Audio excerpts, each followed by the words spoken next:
Corona মোকাবেলায় স্বাস্থ্যবিধি মেনে চলতে সাধারণ জনগণকে সচেতন করতে স্কাউটারদের এগিয়ে আসার আহ্বান জানিয়েছেন রাষ্ট্রপতি মোহাম্মদ আব্দুল হামিদ। বাংলাদেশ স্কাউটসের জাতীয় কাউন্সিলের ৪৯তম সাধারণ সভার উদ্বোধনী অনুষ্ঠানে ভিডিও বার্তার মাধ্যমে রাষ্ট্রপতি এ আহ্বান জানান। ফারুক আহমেদের সহায়তায় শফিউল্লাহ সুমনের প্রতিবেদন। রাজধানীর ওসমানী স্মৃতি মিলনায়তনে বাংলাদেশ স্কাউটসের জাতীয় কাউন্সিলের ৪৯তম সাধারণ সভা।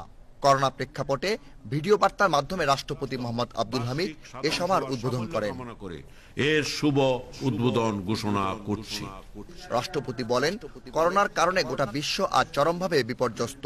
করোনা মোকাবেলায় প্রধানমন্ত্রী শেখ হাসিনা সমালোচিত নানা পদক্ষেপ তুলে ধরে রাষ্ট্রপতি বলেন, বাংলাদেশ সাফল্যের সাথে করোনা পরিস্থিতি মোকাবেলা করে যাচ্ছে।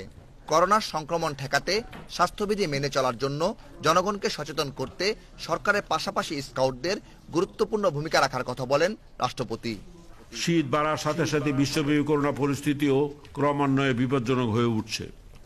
করোনা ভাইরাসের সংক্রমণ ঠেকাতে স্বাস্থ্যবিধি মেনে চলার কোনো বিকল্প নেই, কিন্তু দুর্ভাগ্যজনক হলো সত্য যে এ ব্যাপারে সাধারণ মানুষের মাঝে সচেতনতার যথেষ্ট অভাব রয়েছে।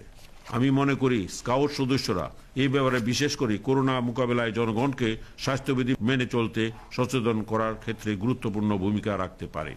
দক্ষ ও যোগ্য নেতৃত্ব গড়ে তুলতে বাংলাদেশ স্কাউটসের ভূমিকার প্রশংসা করে রাষ্ট্রপতি সোনার বাংলা বিনির্মাণে যুব সমাজকে দক্ষ করে গড়ে তোলার উপর জোর দেন। বলেন, ছেলেদের পাশাপাশি মেয়েদেরকেও অধিক হারে স্কাউটিং এর সম্পৃক্তকরণ এবং এর গুণগত মান নিশ্চিত করতে হবে। 2021 সালে বাংলাদেশের স্বাধীনতা সুবর্ণ জয়ন্তী উদযাপিত হবে। সরকার স্বাধীনতা সুবর্ণ জয়ন্তীতে দেশকে মধ্য আয়ের এবং 2041 সালের মধ্যে উন্নত ও সমৃদ্ধ দেশে রূপান্তরের লক্ষ্যমাত্রা নির্ধারণ করেছে। নিরক্ষরতা, কুসংস্কার, ক্ষুধা ও দারিদ্র্যমুক্ত এবং স্বাস্থ্য ও পরিবেশ সচেতন সমাজ গড়ার মাধ্যমে এসব লক্ষ্য অর্জনে সক্রিয় ভূমিকা রাখার জন্য আমি স্কাউট নেতৃবৃন্দের প্রতি আহ্বান জানাচ্ছি।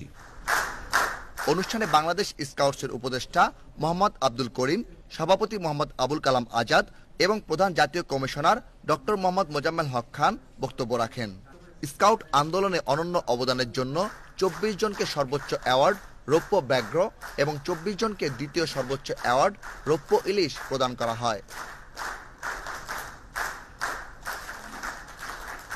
শফিউল্লাহ সুমন, বাংলাদেশ টেলিভিশন, ঢাকা।